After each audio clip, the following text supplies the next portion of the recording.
Chers frères et sœurs dans le Christ, nous sommes déjà rendus au troisième dimanche du carême à Nicée 2022. En ce dimanche, je nous invite à la confession. Ça veut dire de reconnaître que nous sommes pécheurs.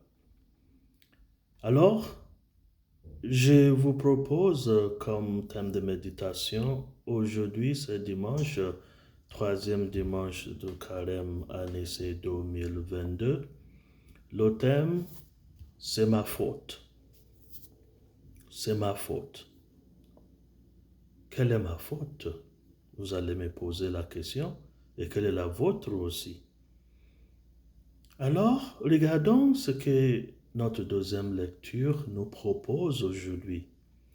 Paul, dans notre deuxième lecture, vient de nous dire que tout ce qui est arrivé pour que nous puissions apprendre à ne pas se comporter, à ne pas laisser jamais cela se reproduire. Mais qu'est-ce qui est arrivé? Il faut le savoir avant de savoir comment l'empêcher de se reproduire. Alors, en regardant le début de la lettre de Paul dans notre deuxième lecture, nous allons voir comment cela nous renvoie en Égypte. Parce que notre deuxième lecture commence par la sortie de l'Égypte.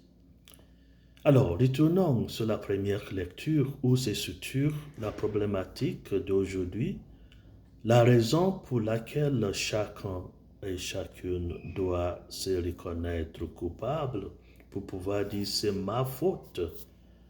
Alors, notre première lecture d'aujourd'hui, Dieu invite Moïse d'aller libérer ses enfants de l'Égypte, les enfants en esclavage en Égypte.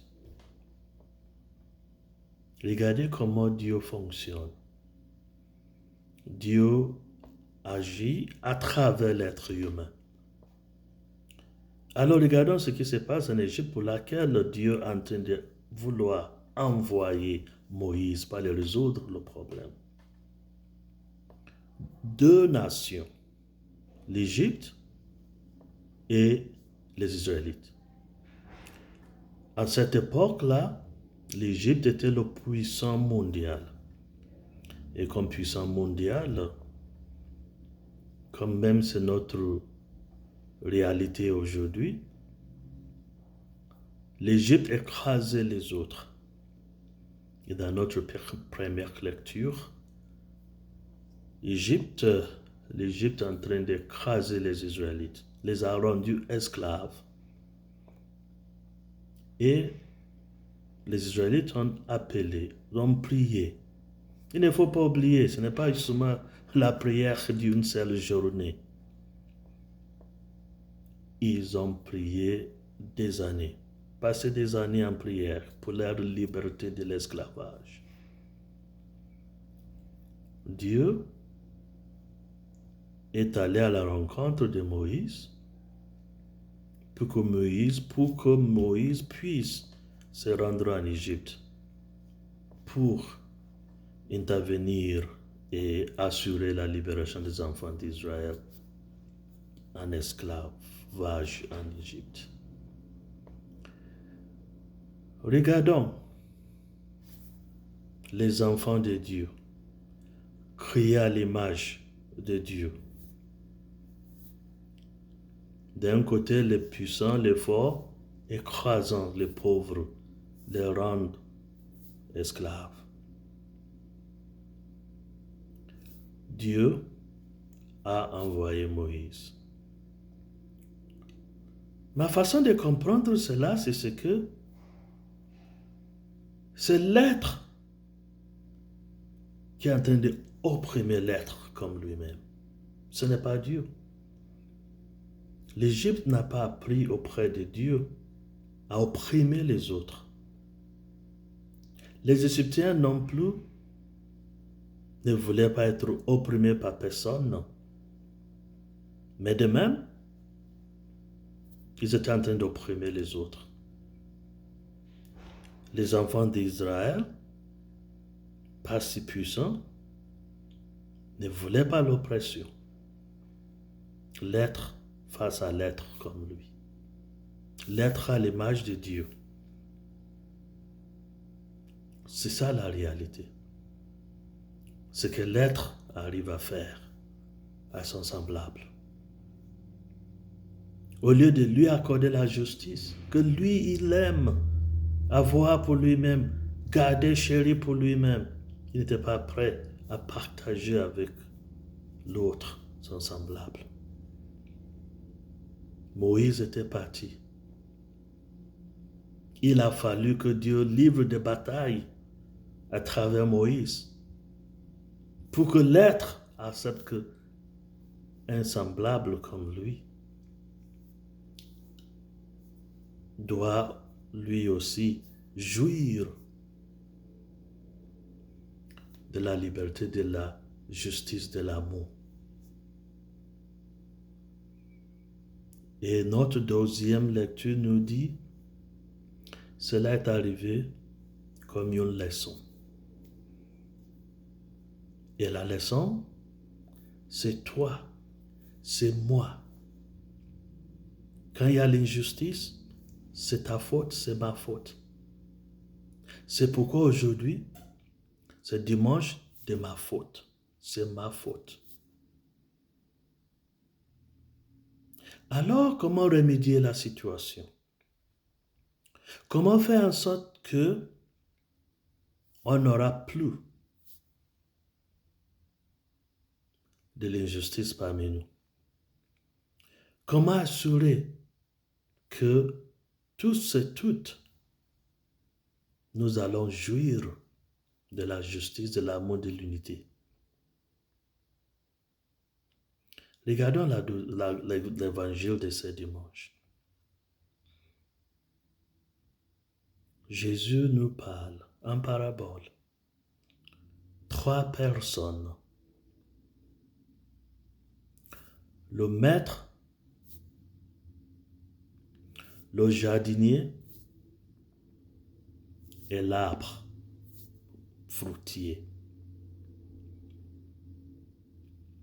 Le maître du jardin pose la question au jardinier. Pourquoi l'arbre fruitier ne produit pas de fruits? C'est presque comme ce qui est arrivé au livre de la Genèse. Dieu a créé l'être à son image, l'a gardé dans le jardin d'Éden. Ce qui veut dire là où il y a toutes les bonnes choses. Mais ça a mal terminé. L'injustice, la désobéissance. Adam et Ève sont partis en catastrophe du jardin d'Éden. Et l'évangile d'aujourd'hui, la parabole,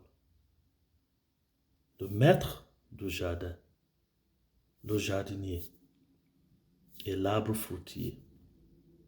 L'arbre fruitier ne produit pas de fruits. Pourquoi pas? Le jardinier a accepté la responsabilité. Il a dit, c'est ma faute. Donne-moi une année supplémentaire. Je vais faire même ce que je n'ai pas fait auparavant. Si après une année, tu reviens et il n'y a pas de fruits, tu pourrais prendre ta disposition. Mais donne-moi la grâce de veiller encore davantage sur l'arbre fruitier pour une année. Le dimanche de C'est ma faute nous invite à accepter la responsabilité pour la cacophonie du monde entier.